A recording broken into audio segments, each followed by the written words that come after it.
রাধে রাধে। ওম নমো ভগবতে বাসুদেবায়। ওম নমো ভগবতে বাসুদেবায়। ওম নমো ভগবতে বাসুদেবায়। শ্রীমদ্ ভাগবত চতুর্থ স্কন্দ পোষণম নবম অধ্যায়। ধ্রুব মহারাজের গৃহে প্রত্যাবর্তন। শ্লোক 6। ধ্রুববাচ यो অন্তঃপ্রবিশ্য মম বাচমিমাং প্রসুপ্তাং সঞ্জীবয়ত কিল শক্তিধরসধাম্না অন্নাংশ্চ অস্তচরণ শ্রবণতকাদীন প্রাণান্নমো ভগবতে পুরুষায় তুভ্যম। অনুবাদ।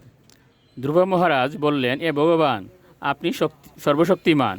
আমার অন্তরে প্রবেশ করে আপনি আমার অস্ত, পদ, কর্ণ, ত্বক আদি সুপ্ত ইন্দ্রিয়গুলিকে জাগরিত করেছেন, বিশেষ করে আমার বাকশক্তিকে।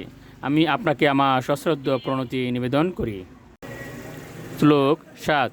একস্তমেব ভগবন ইদম আত্মশক্তা মায়া আক্কয়া উরুগণয়া মহদাদ্য শেষম সৃষ্টানুবিশ্ব পুরুষস্তদ সদ্গুণেষু নানেব দারুষু বিভাবসু বদ বিভাসী। অনুবাদ। এ ভগবান, আপনি সর্বশ্রেষ্ঠ, কিন্তু আপনার বিভিন্ন শক্তির দ্বারা আপনি চিৎ জগতে এবং জড়জগতে ভিন্ন ভিন্ন প্রকারে প্রকাশিত হন। আপনি আপনার বহিরঙ্গা শক্তি দ্বারা জড়জগতে মহৎ আদি শক্তি সৃষ্টি করে পরমাত্মারূপে এই জড়জগতের অভ্যন্তরে প্রবেশ করেন।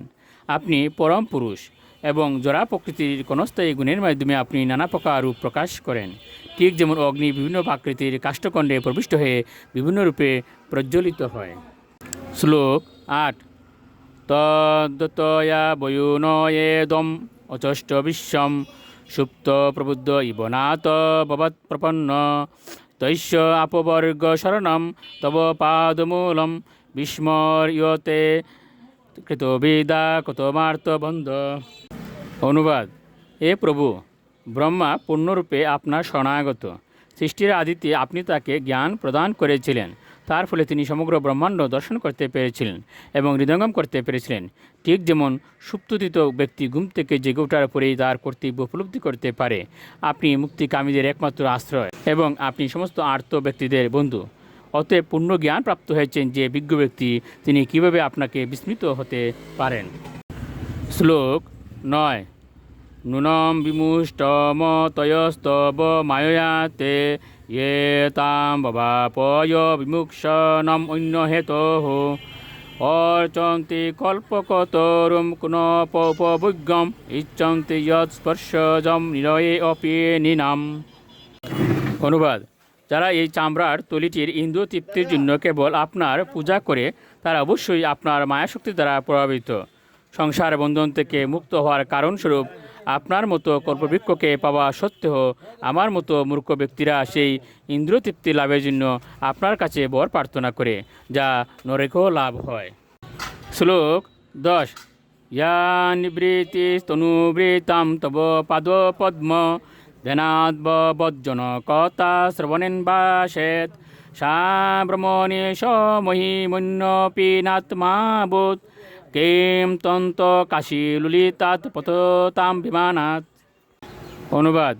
এ ভগবান, আপনার সেই পাদপদ্মের ধ্যানের ফলে অথবা আপনার শুদ্ধ ভক্তের কাছ থেকে আপনার মহিমা শ্রবণ করার ফলে যে চিন্ময় আনন্দ লাভ হয়, তা নির্বিশেষ ব্রহ্মে লীন হয়ে গেছে বলে মনে করার বা পরমপদ প্রাপ্ত হওয়ার আনন্দ থেকে অনেক অনেক গুণ অধিক। যেহেতু ভগবত প্রেমানন্দের কাছে ব্রহ্মানন্দ পরাভূত হয়ে যায়, সুতরাং কালরূপ তরবারির দ্বারা বিনষ্ট হয়ে যায় যে ক্ষণস্থায়ী স্বর্গ সুখ, সেই সম্বন্ধে আর কি বলার আছে। স্বর্গলোকে উন্নীত হলেও কালক্রমে পুনরায় স্বর্গচ্যুত হয়ে মর্ত্যলোকে অধপতিত হতে হয়। রাধে রাধে।